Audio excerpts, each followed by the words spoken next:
কেরামের ইলমে নবুয়তের দ্বিতীয় নম্বর ফাউন্ডেশন এবং কিয়ামত পর্যন্ত আগত বাংলাদেশের সমস্ত মুমিন মুসলমান নারী পুরুষের ঈমান এবং ইসলামের দ্বিতীয় নম্বর ফাউন্ডেশন। বাংলাদেশের আধ্যাত্মিক রাজধানী বলে খ্যাত বৃহত্তর সিলেটের বিশ্বনাথ উপজেলাধীন কারিকোনা পঞ্চায়েত কমিটি এর সার্বিক ব্যবস্থাপনায় ফুলকুরি সংঘ কারিকোনা এর উদ্যোগে আয়োজিত প্রথম ওয়াজ মাহফিলের চলমান অধিবেশনের সভাপতির আসনে বসা আমার উস্তাদুল হাদিস, আমার জীবনের গড়ার অনন্য কারিগর হযরতুল আল্লাম শেখ খারিকুনি হুজুর দামাত বারাকাতুহুল্লাহ আলিয়া, উপস্থিত হযরত উলামায়ে কেরাম, সকল শ্রেণীর মুসলমান ভাইসব, মাইকের আওয়াজ যতটুকু পৌঁছতেছে, সকল স্তরের সকল শ্রেণীর নারী সমাজ, আপনারা বৃহত্তর সিলেটের মানুষ, বিশ্বনাথের মানুষ, আল্লাহর কাছে এত দামি, পৃথিবীর ইতিহাস মন্থন করলে দেখা যায় মদিনার মানুষ যেইভাবে আল্লাহর কাছে দামি, হাতে গোনা দুই একটা বিষয় ছাড়া বৃহত্তর সিলেটের মুমিন মুসলমান আল্লাহর কাছে মদিনার মানুষের মতো দামি। বৃহত্তর সিলেটের মুসলমান এর ইতিহাস বিশ্বনাথের মুসলমানদের ইতিহাসকে মাইনাস করলে ইসলামের বাংলা ইতিহাসটাই অসম্পূর্ণ থেকে যায়। মোহতারাম হাজিরিন, আজকে যেই মজলিসে আমরা উপস্থিত হয়ে গেছি, মজলিসের দাম কত, মজলিসের উৎস কোথায়, সংক্ষিপ্ত কিছু আলোচনার দ্বারা যেন আল্লাহ আমাদেরকে বুঝার তৌফিক দান করেন। মহানবী মুহাম্মদুর রাসূলুল্লাহ সাল্লাল্লাহু আলাইহি সাল্লাতু ওয়াসসালামের জন্ম হইল 570 খ্রিস্টাব্দে, আর কিয়ামত পর্যন্ত আগত সমস্ত জগৎবাসীকে জান্নাতের পথ দেখানোর গুরু দায়িত্ব, নবুয়তের দায়িত্ব, রেসালতের দায়িত্ব কোরআন নাযিলের মাধ্যমে আল্লাহ মুহাম্মদুর রাসূলুল্লাহকে দান করলেন 610 খ্রিস্টাব্দের আগস্ট মাসের 6 তারিখের সোমবার দিন। আপনারা বুঝতেছেন নি আমার কথা? বিয়াদবি না নিলে আপনারা হইলেন আমার হাদিসের উস্তাদের এলাকার মানুষ, আপনাদের সামনে কথা বলাও আমি মনে করি আজকে আমার জীবনের এক সবক শোনানো।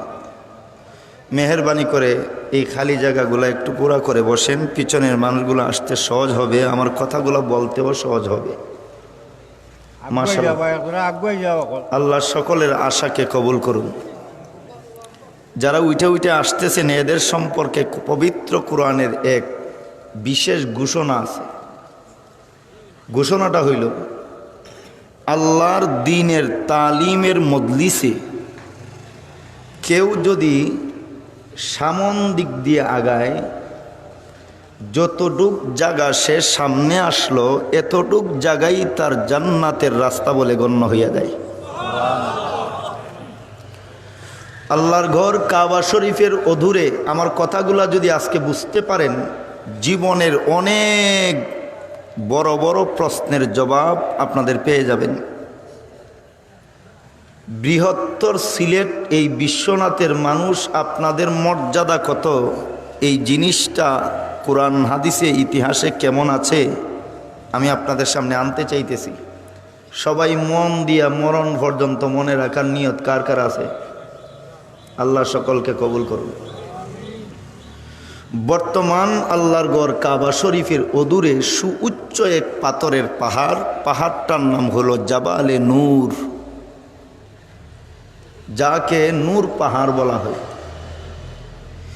এই নূর পাহাড়ের চূড়ার একেবারে টিলার মাথায় একটা পাথরের গুহা আছে।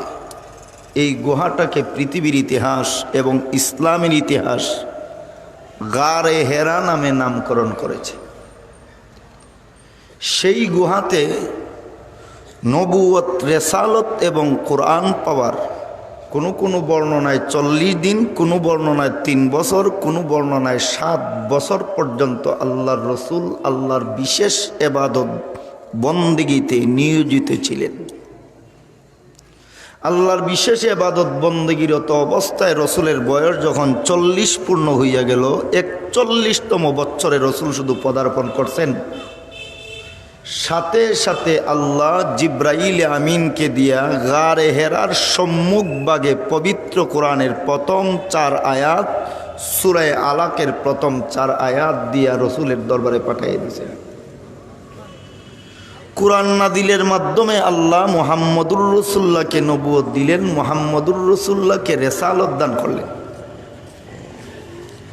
মুহাম্মদুর রাসূলুল্লাহ যখন আল্লাহর কোরআন পাইয়া গেলেন, কোন দিকে তাকান? কথা বুঝেননি? এদিকে বুঝেন। আমাদের দিকে তাকাইতে কেন বলি জানেন?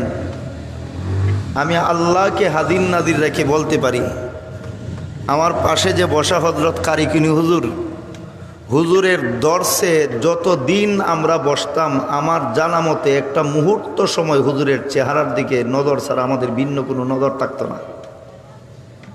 এটাও একটা কোরআনের মজলিস, হাদিসের মজলিস।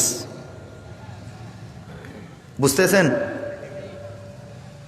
মুহাম্মদুর রাসূলুল্লাহকে আল্লাহ কোরআন দিলেন, নবুয়ত দিলেন, রেসালত দিলেন 610 খ্রিস্টাব্দের আগস্ট মাসের 6 তারিখের সোমবার দিন। এখন এই কোরআন দিয়ে আরব সমাজটাকে আল্লাহর মনোভূত পছন্দনীয় সমাজে রূপান্তরিত করা, কোরআনী সমাজ রূপান্তরিত করার পদ্ধতি কি হবে? মুআররিখিনে কেরাম তারিখাতে উল্লেখ করেছেন, মুফাসসিরিনে কেরাম তাফসীর গ্রন্থসমূহেতে উল্লেখ করেছেন, মুহাদ্দিসিনে কেরাম হাদিসের মধ্যে উল্লেখ করেছেন, যার কিতাবে। মুহাম্মদুর রাসূলুল্লাহর মাদ্রাসার অপ্রাপ্ত বয়স্ক মাত্র 10 বছর বয়সে রসুলের মাদ্রাসায় ইমানের কালেমা পড়ে ভর্তি হয়েছেন।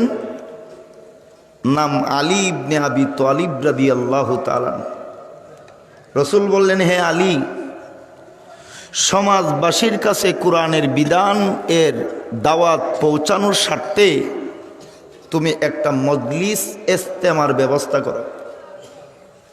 হযরত আলী রাদিয়াল্লাহু তাআলা সমাজের লোকদেরকে ডাইকা এলান করে সাফা পাহাড়ের পাদদেশে এইভাবে একটা মজলিস ইজতেমার আয়োজন করলেন। ইজতেমাকে, মজলিসকে বাংলা ভাষায় সম্মেলন বলা হয়, তাফসীর মাহফিল বলা হয়, ওয়াজ মাহফিল বলা হয়, সভা বলা হয়।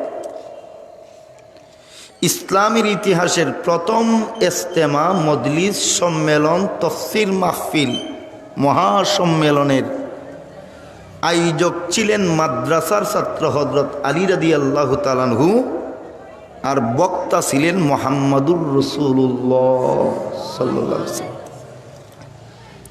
আল্লাহর রসুল যখন বয়ান করতেছেন, বয়ান চলা অবস্থায় রসুলের মাহফিলের মাঝখান থেকে একটা লোক দাঁড়াইয়া গেছে, 2 হাতে পাথর নিয়া বলতেছে, তাব্বাল্লাক আলিহাদা জামাতানা ইয়া মুহাম্মদ।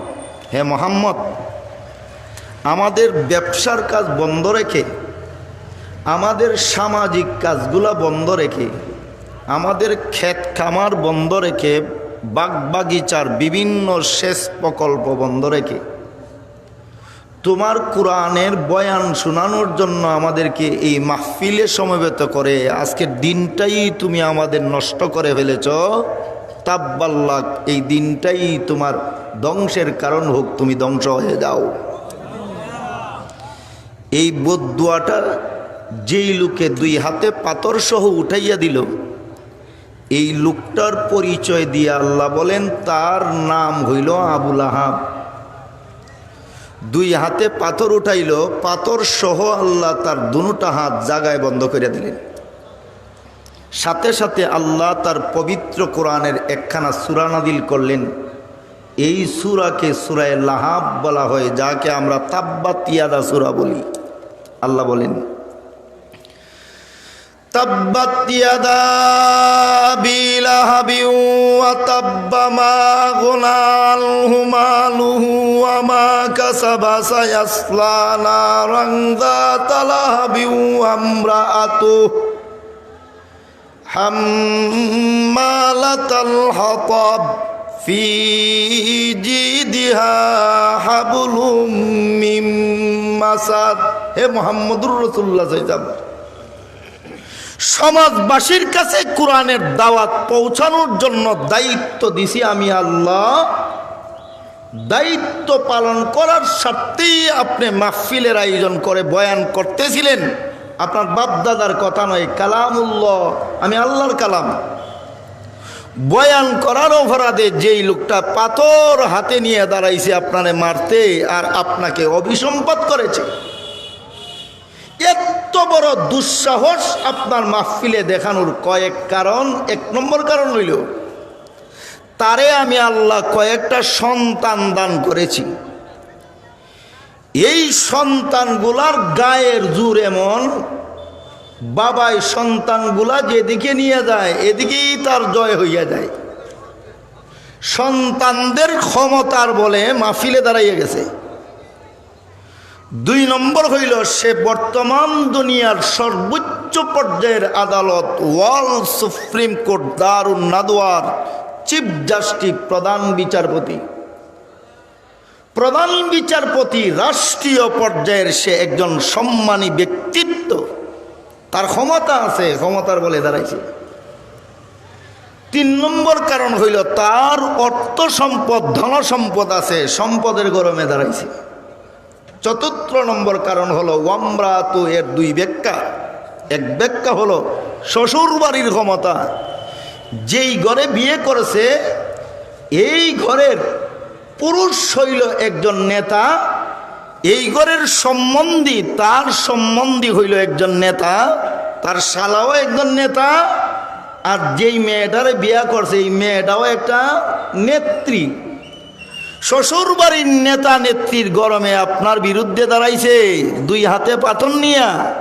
তাব্বাত ইয়াদা, যে দুই হাত দিয়ে পাথর উঠাইছে, এই পাথরের সাথে মিশ্রিত দুনো হাত এবং হাতের সাথে লেগে থাকা পুরা শরীরকে আমি আল্লাহ ধ্বংস করে জগৎবাসীর সামনে উপস্থাপন করব। যেই সন্তানের কারণে, যেই পদের কারণে, যেই শ্বশুর বাড়ির ক্ষমতার কারণে দাঁড়াইছে, সবগুলাকে ধ্বংস করার দায়িত্ব নিলাম আমি আল্লাহ। কেমন ধ্বংস করছেন?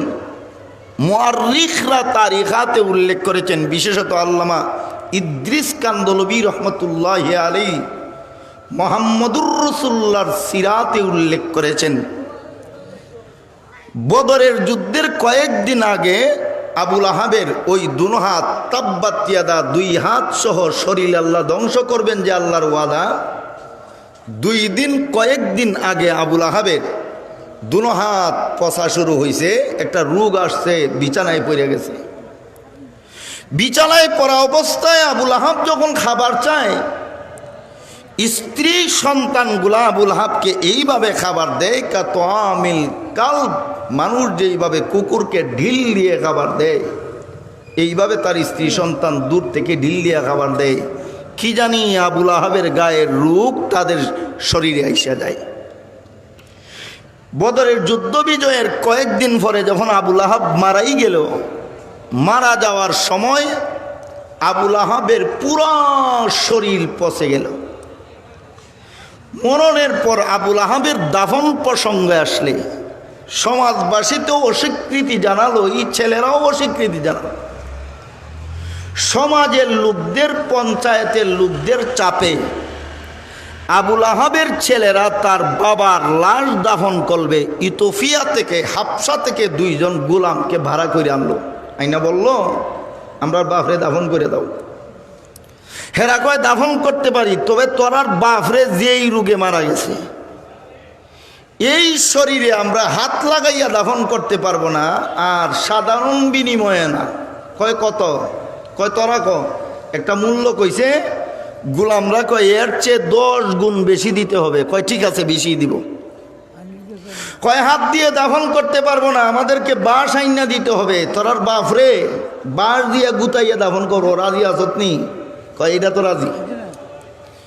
কয় দাফন যে করবো সাধারণভাবে কবর খনন করতে পারবো না, এমনি একটা গাতা খনন করব আর বাঁশ দিয়ে গুতাইয়া গাতায় ফেলাইব, রাজি নি? কয় এটা তো রাজি।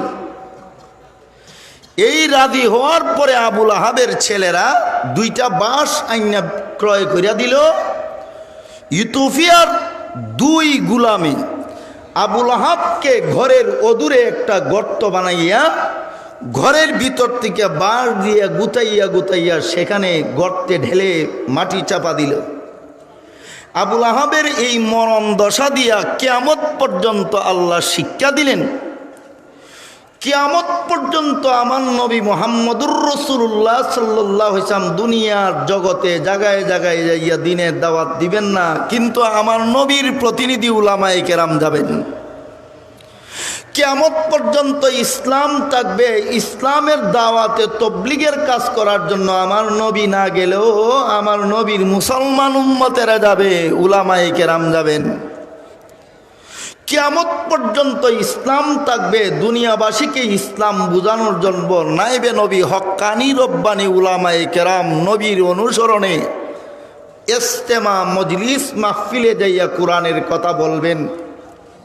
আবুল আহাবে আমার নবীর মাহফিলে বাধা দেওয়ার প্রায়শ্চিত্ত স্বরূপ আবুল আহাবের মরণের যেই দশা, কিয়ামত পর্যন্ত আমার নবীর ওয়ারিস উলামায়ে রব্বানি হক্কানিদের দাওয়াত ও তাবলীগ মাদ্রাসার কোরআনের তালিম গণহারে সকল মানুষের কাছে আল্লাহর দ্বীনের দাওয়াত পৌঁছানোর ব্যবস্থা, তাফসীর মাহফিল, ওয়াজ মাহফিল, সভা সম্মেলনে যারা বাধা দিবে, আবুল আহাবের যেই দশা হইছে তাদেরও একই দশা হবে।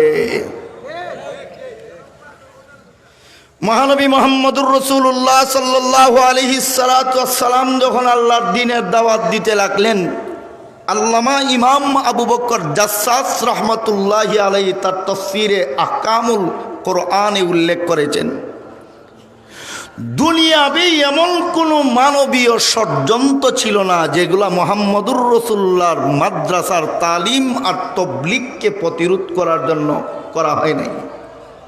কিন্তু কি হয়েছে, সমস্ত ষড়যন্ত্রের জাল ছিন্ন ভিন্ন করে মুহাম্মদুর রাসূলুল্লাহ সাল্লাল্লাহু আলাইহি ওয়াসাল্লামের কোরআনের তালিম এবং তাবলীগ কিয়ামত পর্যন্ত হেফাজত করার দায়িত্ব গ্রহণ করেছেন আল্লাহ। রসুলকে বাধা দেওয়া শুরু করলো, এমনকি আন্তর্জাতিক আদালত ওয়ার্ল্ড সুপ্রিম কোর্ট দারুন নাদওয়া থেকে রায় দিল, আজ থেকে মুহাম্মদের মাদ্রাসার কোরআন শিক্ষা ব্যবস্থাপনা, তালিম, তাআল্লুম এবং গণহারে গণসমাজে কোরআনের দাওয়াত ব্যবস্থাপনা তাবলীগের বিরোধিতার স্বার্থে আজ থেকে মক্কা নগরীর, মক্কা সিটির, মক্কা শহরের যেই সমস্ত মেয়েরা সাবালেগা হওয়ার কারণে প্রতি মাসে অসুস্থ হইলে নেকড়া ব্যবহার করে, সেনরা ব্যবহার করে, ওগুলা যখন নাপাক দুর্গন্ধযুক্ত রক্তে ভরপুর হয়ে ব্যবহারের অনুপযোগী হয়ে যায়, ময়লা আবর্জনা ডাস্টবিনে ফেলে দেয়, আজ থেকে আর ওগুলা ডাস্টবিনে ফেলে দিবে না, বরং মুহাম্মদের মাদ্রাসার শিক্ষা এবং তার দাওয়াতে তাবলীগের বিরুদ্ধাচরণের স্বার্থে মুহাম্মদের ঘরের দরজা জানালা দেয়ালে লটকায় রাখবে।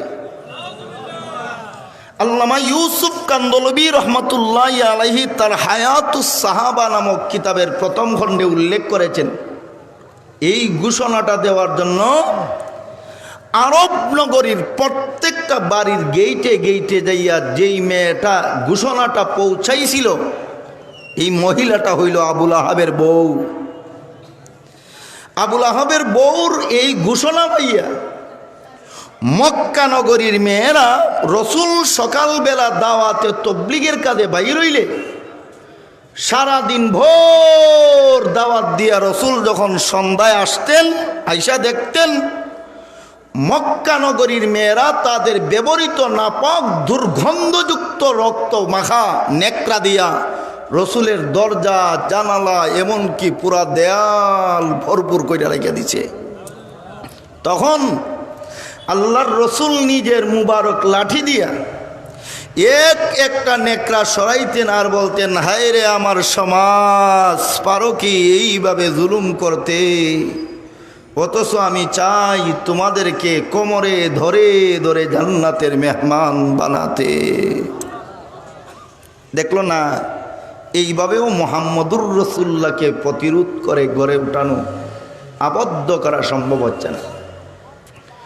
আন্তর্জাতিক আদালত ওয়ার্ল্ড সুপ্রিম কোর্ট দারুন নাদওয়া থেকে সিদ্ধান্ত আসলো, মুহাম্মদকে এমন সমূহ প্রশ্ন করা হোক যেই প্রশ্নের জবাব মুহাম্মদ দিবে দূরের কথা, মুহাম্মদের বাপ দাদাও কবর থেকে আইসা দিতে পারবে না।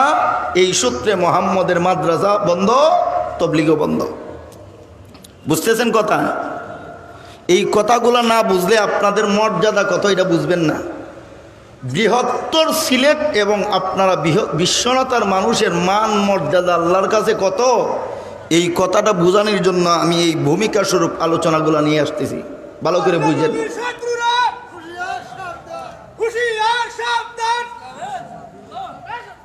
এরা কেউ বলবে না, আপনি আপনার ইমানের জোরে বলছেন। এরা সবাই ডরাইয়া গেছে। কি ডরাইছে জানেননি? গত কিছুদিন আগে শতকরা 100 জনের মধ্যে 98 জন মুসলমান যেই দেশ বাংলাদেশ, এই বাংলাদেশের সর্বোচ্চ মর্যাদাশীল জায়গা চট্টগ্রামের আদালতে একজন আইনজীবীকে কুখ্যাত ইস্কন বাহিনীরা হত্যা করেছে। আর একটু আস্তে কোন, এই হত্যার রক্তের হুলি খেলা দেখা ওনারা দৌড়াইয়া আপনার কাছে তকবীর বলে না। তকবীর দেওয়ার মতো ঈমান আছে? আছে? থাকলে আমার হুজুরের সামনে এমন এক তাকবীর দেন যেই তাকবীরের কারণে আল্লাহু আকবারের আওয়াজে বেঈমান কাফেরদের কুবুরি মস্তক কেঁপে ওঠে। দেন দেখি কে আছেন।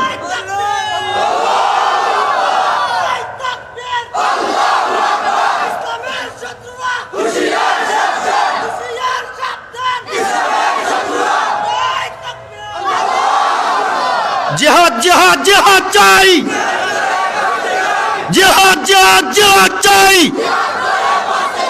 সাবিলুল্লাহ সাবিলুল্লাহ। মাশাআল্লাহ, বোঝা গেল আমার হুজুরের বরকতে ঈমান তাজা হইছে। বলেন আলহামদুলিল্লাহ। এবার শুনেন, আন্তর্জাতিক আদালত ওয়ার্ল্ড সুপ্রিম কোর্ট দারুন নাদওয়া থেকে রায় দিল। রায় কি রায়? মোহাম্মদকে এমন কিছু প্রশ্ন করো যেগুলোর উত্তর মোহাম্মদ দিতে পারবে না, মোহাম্মদের বাপ দাদাও দিতে, বলেন না দিতে, বলেন দিতে পারবে না। তখন সময় সমস্ত আরব দুনিয়ার সর্বোচ্চ পর্যায়ের শিক্ষিত এবং নেতা লোকগুলা আল্লাহর ঘর হারাম শরীফের সামনে একত্রিত হইল। একত্রিত হইয়া কয়, মোহাম্মদের কোন প্রশ্ন করা যায়, কারে দিয়া প্রশ্ন করা যায়? তখন সবাই কয়, এমন লোক দিয়া প্রশ্ন করতে হবে যেই লোকের লাডি আছে, আবার টাকাও আছে, আবার সম্মানও আছে। এই প্রস্তাবে আরবের সর্বোচ্চ পর্যায়ের নেতা ক্ষমতাধর লোকরা খানায়ে কাবার সামনে পরামর্শ করতেছিল। আন-নাযরু ফি গায়াতিল মাকসুদ ফি ইফসিদাতিল ইয়াহুদ নামক গ্রন্থে উল্লেখ করেছেন এবং আল্লামা মুফতি শফি রহমতুল্লাহি আলাইহি তাফসীরে মারিফুল কোরআনে উল্লেখ করেছেন। আংশিকভাবে সাফওয়াতুত তাফাসিরের 2 নম্বর খণ্ডের মধ্যে সূরা কলমের প্রারম্ভিক আয়াতগুলোর তাফসীরে উল্লেখ করেছেন। সর্বোচ্চ পর্যায়ের নেতারা এক হইয়া বলল, আরবের সবচাইতে বড় নেতা সবচাইতে বেশি অস্ত্রের মালিক, বুঝেন, সবচাইতে বেশি টাকার মালিক, সবচাইতে বেশি ধনের মালিক, সবচাইতে বেশি বুটের মালিক, সবচাইতে বেশি লাডির মালিক, সবচাইতে বড় ব্যবসায়ী, সবচাইতে বড় নেতা, লোকটার নাম হলো ওলীদ। এই ওলীদের জন্ম নিয়ে সমস্ত আরব দুনিয়া দুই ভাগে বিভক্ত। এক দলের দাবি হইল তার মাকে যিনি বিয়ে করেছেন তিনি তাকে জন্ম দিয়েছেন। আরেক দলের দাবি হইল না, তার মা তাকে অবৈধ উপায়ে জন্ম দিয়েছেন। এই লোকটার জন্ম নিয়ে যখন মুহাম্মদুর রাসূলুল্লাহ সাল্লাল্লাহু আলাইহি ওয়াসাল্লামের দরবারে গেল, ওই সময় তাবাকাতুল কুবরা লি ইবনে সাদ সহ আন-নাযরু ফি গায়াতিল মাকসুদ ফি ইস্তিদাতিল ইয়াহুদে, তাফসীরে মারিফুল কোরআনে এবং সাফওয়াতুত তাফাসিরে এনেছেন মুহাম্মদুর রাসূলুল্লাহ এইভাবে একটা ওয়াজ মাহফিলে, সাহাবাদের কোরআনে মাহফিলে বয়ান করতেছিলেন। এরা সব নেতারা যাইয়া মুহাম্মদুর রাসূলুল্লাহর মাহফিলের চতুর্দিক ঘেরাও করল। ঘেরাও করে বলল, মুহাম্মদ, আজকের দিনে তোমাকে এমন কিছু প্রশ্ন করা হবে, এই প্রশ্নগুলোর জবাব যদি দিতে পারো কিয়ামত পর্যন্ত তোমার মাদ্রাসার কোরআন শিক্ষা, কিয়ামত পর্যন্ত তোমার মাদ্রাসার কোরআনের দাওয়াতে তাবলীগ, কিয়ামত পর্যন্ত তোমার ধর্মীয় মিশন ভিশন পরিচালনায় আমাদের বাধা তো থাকবেই না, সহযোগিতা থাকবে। আর যদি জবাব না দিতে পারো, আজ থেকে তোমার তাবলীগের মার্কাজে সিলগালা করা হবে, তোমার মাদ্রাসায় তালা ঝুলাইয়া দেওয়া হবে, তোমার মসজিদে আমরা তালা ঝুলাইয়া দিব, বাধ্য হইয়া তুমি মুহাম্মদকে ফাঁসির কাস্টে ঝুলাইয়া তোমার মরণ নিশ্চিত করব। নাউজুবিল্লাহ, কি বাসা বাড়িতে রেখে আইছেন? আরো জুড়ে বলেন নাউজুবিল্লাহ। এই কথাটা বলার পরে রসুল বয়ান বন্ধ করে বললেন, আচ্ছা বলো তোমাদের সেই এমন মহা প্রশ্নটা কি? তারা বলে, মুহাম্মদ, প্রশ্ন হইল আমাদের আরব দুনিয়ার সর্বোচ্চ পর্যায়ের ধনসম্পদ, অস্ত্র সম্পদ, গণসম্পদ, অর্থ সম্পদ, সম্মানী বিষয়ের সর্বোচ্চ শীর্ষে, লোকের জন্ম বিষয়ে দুই ভাগে বিভক্ত সমাজ, যুগ যুগ ধরে, বলে দাও নেতার মূল পিতৃ পরিচয় কি? যেই নেতার জন্ম ইয়া জিগাইছে, বাপের কথা জিগাইছে, এই নেতাটা মুহাম্মদুর রাসূলুল্লাহর চেয়ে 25 বছর আগে দুনিয়ায় এসেছে। কত বছর আগে? 25 বছর আগে দুনিয়ায় এসে এই নেতার জন্ম উপস্থাপন করার কারণ হইল 25 বছর আগে আমরা নেতারে তার মায়া খাম কুকাম কইরা কিভাবে জন্ম দিছে, এটা তো মুহাম্মদে 25 বছর পরে আইয়া কইতে পারবো না। এই সুযোগে বন্ধ করে দেব। দ্বিতীয়ত হলো এক হাদিসে আল্লাহর রাসূল বলেন, মুসলমান প্রতিটা মেয়ে যখন থেকে সে সাবালেগা হয় তখন থেকে তার গর্ব পাহারা দেওয়ার জন্য আল্লাহর পক্ষ থেকে একজন ফিরিস্তা নিযুক্ত করে দেওয়া হবে। যেহেতু মুহাম্মদ আমাদের নেতার মায়ের গর্বের পাহারাদার ফিরিস্তা না, এই সূত্র জবাব দিতে পারবে না। তৃতীয় মুহাম্মদ সেখানে হাদিম নাদির ছিল না। চতুর্থ মুহাম্মদ আলিমুল গাইব নয়। পঞ্চম মুহাম্মদ খুদা নয়, জবাব দিতে পারবে না। আসলেই মুহাম্মদুর রাসূলুল্লাহর জবাব দেওয়ার জন্য দুনিয়ার কোনো উসিলা জরুরি। মুহাম্মদুর রাসূলুল্লাহর সম্পর্ক কোনো মাখলুকের সাথে না স্বয়ং খালিকের সাথে? খালিকের সাথে। দুনিয়ার সমস্ত বেঈমান কাফেররা মিলে যদি ইসলামের বাতি নিভাইয়া দিতে চায়, নিবানো সম্ভব? আল্লাহ বলেন, ইউরিদুনা লিইউতফিউ নূরাল্লাহি বিআফওয়াহিহিম ওয়াল্লাহু মুতিম্মু নূরিহিম। আল্লাহ বলেন বেঈমান কাফের মুশরিক খোদাদ্রোহীরা সকল প্রকার ষড়যন্ত্র দিয়ে আমি আল্লাহর প্রজ্বলিত ধর্মের বাতি নিভাতে চাই। ধর্মের বাতি নিভানোর সকল ষড়যন্ত্রকে ধূলিসাৎ করে দিয়ে ধর্মের বাতির আলো কুড়ে ঘরে পাথরের ভিতরে পৌঁছানোর দায়িত্ব স্বয়ং আমি আল্লাহ। রাসূলের এই প্রশ্নটা করা মাত্র রাসূলের যে বয়ান শুনতেছিলেন সাহাবায়ে কেরাম সবাই মাথা নিচে দিয়া বসে আছেন, আল্লাহর রাসূল নিজেও মাথা নিচে দিয়ে আছেন। কেন?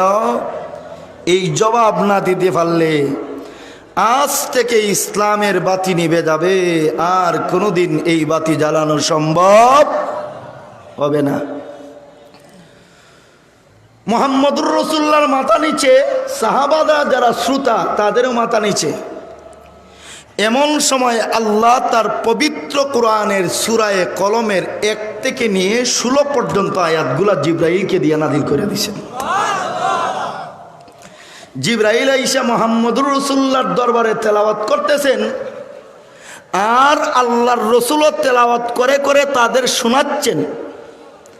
তিলাওয়াত করে করে ওই আয়াতে পৌঁছলেন উতুল্লিম বাদা যালিকা যানিম। হে মুহাম্মদুর রাসূলুল্লাহ সাল্লাল্লাহু আলাইহি ওয়াসাল্লাম, আপনার মাদ্রাসার কোরআন শিক্ষার, আপনার ধর্মের দাওয়াতে তাবলীগ বন্ধ করার জন্য বেঈমান কাফেররা ষড়যন্ত্র করে এখানে হাজির হয়েছে। যেই নেতার জন্ম নিয়ে ওরা মনে করেছে আপনি নেতার চেয়ে 25 বৎসরের ছোট, তার জন্ম পরিচয় দিতে পারবেন না, বন্ধ করে দিবে। ওরা মনে করেছে আপনি তার মার গর্বের পাহারাদার ফিরিস্তা নয়, আপনি জবাব দিতে পারবেন না। ওরা মনে করেছে আপনি হাদিন নাদিন নয়, আলিমুল গাইব নয়, খোদা নয়, জবাব দিতে পারবেন না। ওগো মুহাম্মদুর রাসূলুল্লাহ, আপনার সম্পর্ক জমিনে নয় আসমানে, আমি আল্লাহর সাথে। ওর পরিচয় আপনার জানা না থাকলেও আমি আল্লাহ আমার সূরায়ে কলমের প্রথম 16 আয়াত নাযিল করে জানাইয়া দিলাম উতুল্লিম বাদা যালিকা জানিম। তার মা তার আসল বাবা দিয়া জন্ম না দিয়ে গরু রাখাল, উট রাখাল, ছাগল রাখাল, বেড়া রাখাল দিয়া জন্ম দিছে। আর ওই রাখালের নাম হলো মুগীরা। কি নাম? মুগীরা। মুগীরারে দিয়া জন্ম দিছে। যেই মাত্র মুহাম্মদুর রাসূলুল্লাহ এই আয়াত তেলাওয়াত করছেন, চতুর্দিকে যে দাঁড়াইছিল কারা? কারা? মামার দলেরা। যে যেখানে ছিল সেখান থেকে দৌড় শুরু করছে। একটা আরেকটার দিকে তাকানোর সময় নেই।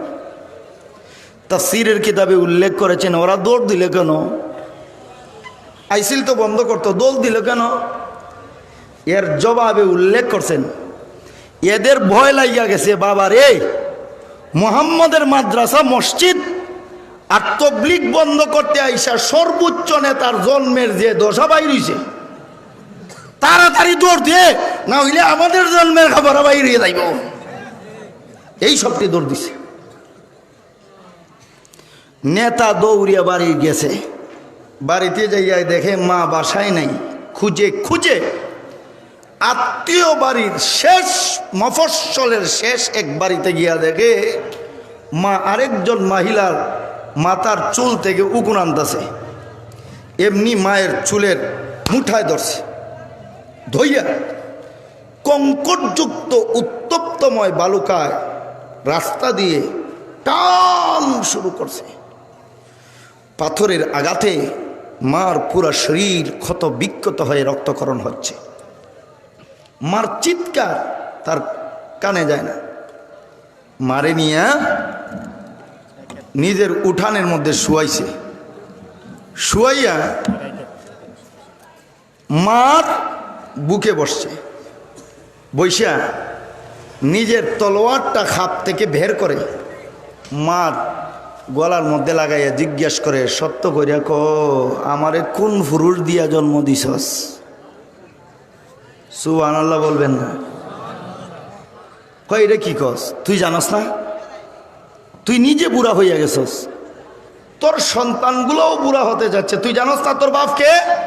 কয় হ্যাঁ, এতদিন পর্যন্ত বাপ যারে জানতাম, গেছিলাম মোহাম্মদের মাদ্রাসা বন্ধ করতে, মসজিদ বন্ধ করতে, তবলিগ বন্ধ করতে, গেছি বন্ধ করতে, আর মোহাম্মদের আল্লাহ কুরআন নাজিল কইরা আমার জন্মের দরজা খুললা দিছে। কিভাবে জন্ম দিছস? কয় তোর বাপ দিয়া। কয় অসম্ভব, তুমি মিথ্যাবাদী হতে পারো, মোহাম্মদ একটা মুহূর্তের জন্য মিথ্যাবাদী হতে পারে না। এই মর্মে কোরআনের 2 জায়গায় আল্লাহ 2 রকম কথা বলেছেন। আল্লাহ বলেন, কামা ইয়ারিফুনা আবনাআহুম, হে মুহাম্মদুর রাসূলুল্লাহ সাল্লাল্লাহু আলাইহি ওয়াসাল্লাম, বেঈমান কাফেররা নিজের বাচ্চাকে, সন্তানকে নিজের সন্তান বলে সন্দেহ করতে পারে, কি জানি স্ত্রী ভিন্ন পুরুষের পানি দিয়ে স্বামীর নামে চালাইয়া দিছে। কিন্তু আপনি যে আমি আল্লাহর পয়গাম্বর, এই ব্যাপারে বিন্দু মাত্র তাদের কোনো সন্দেহ নাই। এই আয়াত দিয়ে প্রমাণ হয় কিয়ামত পর্যন্ত যেই বা যারা মুহাম্মদুর রাসূলুল্লাহর নবুয়তি না মাইনা কাদিয়ানীকে নবী মানবে, একটারও জন্মের ঠিক নাই। এই আয়াত দলিল। আরেক আয়াতে আল্লাহ বলেন, মা ইয়ান্তিকু আনিল হাওয়া ইন হুয়া ইল্লা ওয়াহয়ুন ইউহা। এই আয়াতের মর্মে এক কবি বলেন, মোহাম্মদ হরগিজ না গুফতা তা না গুফতা জিবরাইল, জিবরাইল হরগিজ না গুফতা তা না গুফতা রব্বে জালিল। মুহাম্মদুর রাসূলুল্লাহ ততক্ষণ পর্যন্ত কোনো বাক্য, কোনো শব্দ, কোনো বর্ণ বের করেন না যতক্ষণ পর্যন্ত জিবরাইল আমিন তা না বলেন। জিবরাইল আমিন ততক্ষণ পর্যন্ত তা বলেন না যতক্ষণ পর্যন্ত রব্বে জলিল না বলে দেন। সত্য করে ক কারে দিয়া জন্ম দিছস? কয় তোর বাপ দিয়া। কয় অসম্ভব, এক্ষণ জবাই করে ফেলবো। লক্ষ কোটিবার তুমি মিথ্যাবাদী হতে পারো, একটা মুহূর্তের জন্য মোহাম্মদ মিথ্যাবাদী হতে পারে না। মায় কয় রে ফুত, যদি হাসা কথা কই কি করবি? কয় তোমারে ছাইরা দিব, মারবো না। কয় যদি সত্যই তোর কথা হয়ে থাকে আমার বুক থেকে নামো। নামছে, একটু দূরে দাঁড়াও, দাঁড়াইছে, তলোয়ারটা খাপে ঢুকাও, ঢুকাইছে। মা ওইটা বসছে। সাফাতুত তাফাসিরের 2 নম্বর খণ্ডের সূরা কলমের এই আয়াতের ব্যাখ্যায় উল্লেখ করেছেন। তখন মা বলতেছে, আমি ছিলাম আরবের সর্বোচ্চ পর্যায়ের সুন্দরীদের অনন্যা। আমার গায়ে যৌবন আসা মাত্র যৌবনের তরঙ্গে আরব সমাজের যুবকরা আমার দিকে দাবিত হয়েছিল। এক পর্যায়ে আরবের এলিট পার্সন পরিবার থেকে আমার বিয়ের প্রস্তাব আসে, আমি কোনোটাই রাজি হই না, আমার বাবাও রাজি হন না। এক সময়ে জর্ডানের প্রিন্সের পক্ষ থেকে আমার বিয়ের প্রস্তাব আসলো, আমি এবং আমার বাবা বিয়েতে রাজি হইয়া গেলাম। এবার জর্ডানের রাজরানী হব। বিয়ের দিন তারিখ ঠিক। ওই সময়ে আরবে 2টা আন্তর্জাতিক বাণিজ্য মেলা হইত। সকল মুআররিখগণ, মুফাসসিরগণ এবং মুহাদ্দিসিনে কেরাম প্রত্যেকের কিতাবে উল্লেখ করছেন। একটা মেলার নাম হইল ওকাদের বাজারের মেলা, আরেকটা হইল মাসান্নার মেলা। তখন ওকাদের আন্তর্জাতিক বাণিজ্য মেলা চলছিল। সে তার বাবাকে বলল, বাবা আমার বিয়ে হইল তো আমি চলে যাব জর্ডানের রাজধানী হইলে, হইতে পারে আমার মরণের আগে কোনো দিন আমি আর আন্তর্জাতিক বাণিজ্য মেলায় আসতে পারবো না।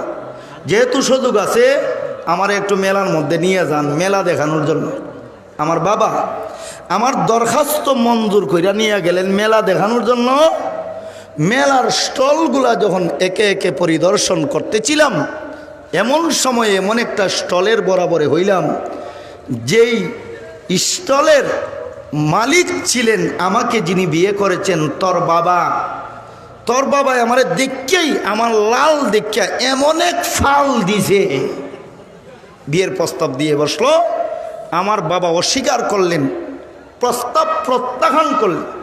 মুহূর্তের ভিতরে খাপ থেকে তলোয়ার বের করে বলল, যদি এই মুহূর্তে বিয়েতে রাজি না হও, বাপ বেটি দুটার মাথা উড়াইয়া ফেলবো। আমার বাবা আমার জীবন এবং বাবার জীবন রক্ষার্থে জর্ডানের প্রিন্সের বিয়া বাদ দিয়া তোর বাপের সাথে বিয়া ভরাইয়া দিল। বিয়া হইয়া গেল, নিয়ে আসছে আমার ঘরে। ফুল সজ্জার রাত্রে, বাসর রাত্রে যখন আমার কাছে আসছে, ওমা কাছে আইসা দেখা যায় আমি স্ত্রীকে স্বামীর পক্ষ থেকে যে চাহিদা পূরণ করার কথা, এটা সে পারতেছে। বুঝতেছেন তো? আমার উস্তাদের সামনে আর কত ভাঙ্গিয়া বলবো, বুঝে নিয়েন। যখন সে পারতেছে না, কাপুরুষাৎ প্রমাণ হইয়া গেছে, তখন সময় সে লজ্জায় সিরিয়াতে ব্যবসার নামে চলে গেল 2 বছরের সময় নিয়ে। আমি যে বিয়া বইলাম, আমার তো ডর লাগিয়া গেছে, তোর বাপ তো কাপুরুষ, তার বিশেষ পানি আমার গর্ভ পর্যন্ত পৌঁছাতে পারবে না, আমার সন্তান হবে না, সন্তান না হইলে তার সম্পদের ওয়ারিস কেউ হবে না। 2 নম্বরে আমার এই যৌবন কই দাফন করব?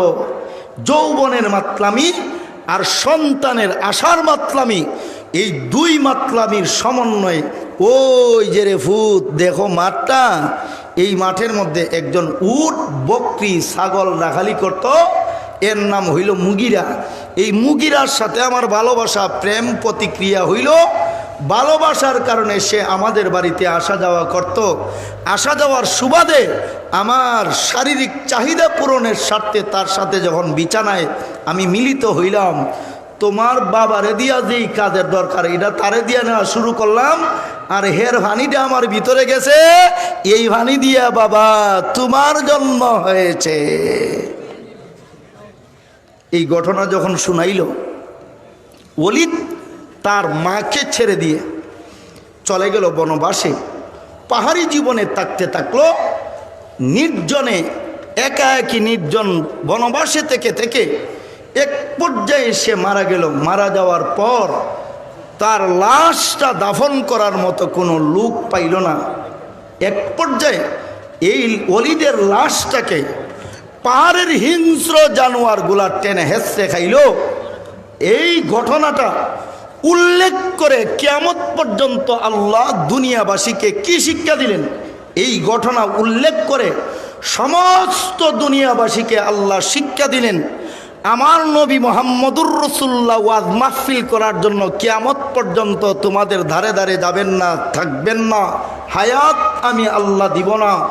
আমার নবী মাদ্রাসার তালিম মুআল্লিম হওয়ার জন্য, শিক্ষক হওয়ার জন্য কিয়ামত পর্যন্ত দুনিয়ার বিভিন্ন অঞ্চলে যাইয়া মাদ্রাসা করতে পারবেন না, হায়াত পাবেন না। আমার নবী তার কোরআনের দাওয়াত দেওয়ার জন্য তবলিগের জামাত নিয়ে দেশ দেশান্তরে ঘুরতে পারবেন না, হায়াত আমি আল্লাহ দিব না। তবে আমার নবীর ওয়ারিস হক্কানি রব্বানি উলামায়ে কেরাম কিয়ামত পর্যন্ত শুধুমাত্র আমার নবীর নবুয়তের দায়িত্ব এবং রেসালতের দায়িত্বটা বাদে আমার নবীর যত দায়িত্ব, সমস্ত দায়িত্বগুলা কিয়ামত পর্যন্ত আদায় করবেন হক্কানি রব্বানি উলামায়ে কেরাম। এই সমস্ত উলামায়ে কেরাম আমার নবীর দাওয়াতে তবলিগ করতে যাইয়া, আমার নবীর মাদ্রাসার কোরআন শিক্ষা চালাতে যাইয়া, আমার নবীর কোরআনের তাফসীর মাহফিল করতে যাইয়া, আমার নবীর ওয়াজ মাহফিল গণ সমাজে গণহারে কোরআনের দাওয়াত পৌঁছানোর ব্যবস্থা, ইসলামী সম্মেলনে যাইতে যাইয়া দাওয়াতের কাজে, তবলিগের কাজে, তালিমের কাজে যেই বা যারা কিয়ামত পর্যন্ত অর্থের প্রভাবে, ক্ষমতার প্রভাবে, সন্তানের প্রভাবে, লাঠির প্রভাবে, অস্ত্রের প্রভাবে, রাষ্ট্রীয় ক্ষমতার প্রভাবে, চেয়ারের ক্ষমতার প্রভাবে, মুরব্বী হওয়ার প্রভাবে যেই বা যারা বাধা দিবে, বুঝে নিও সবগুলোর জন্য সমস্যা আছে। এটা বোঝার জন্যই আল্লাহ সূরা কলমের এই আয়াতগুলা দান করলেন। মুহতারাম হাজিরিন,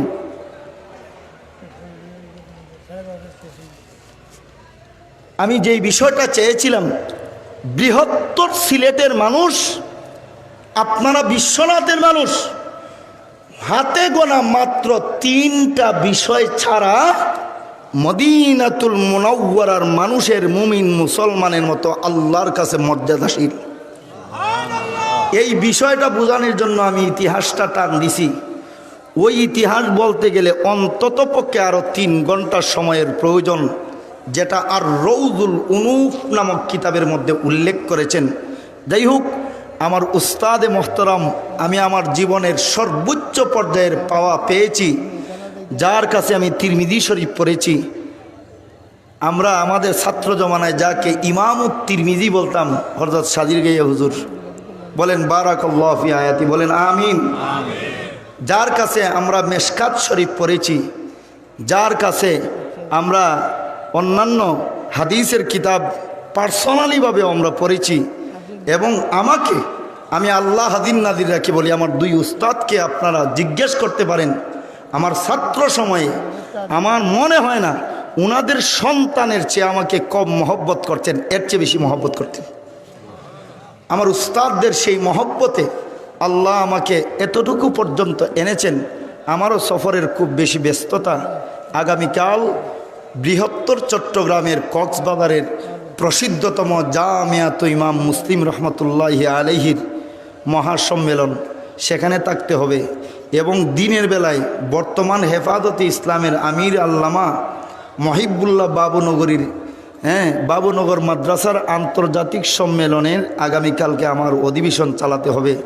এজন্য আমাকে এখনই চলে যেতে হচ্ছে। আমার উস্তাদদের হুকুম মেনে এতরূপ পর্যন্ত আসা এবং এই তাকরীরগুলা সবক শোনানোর জন্য আমার উস্তাদদের সামনে বলার সুযোগ আমার মুহতারামিন, আমার উস্তাদ বৃন্দ দান করেছেন।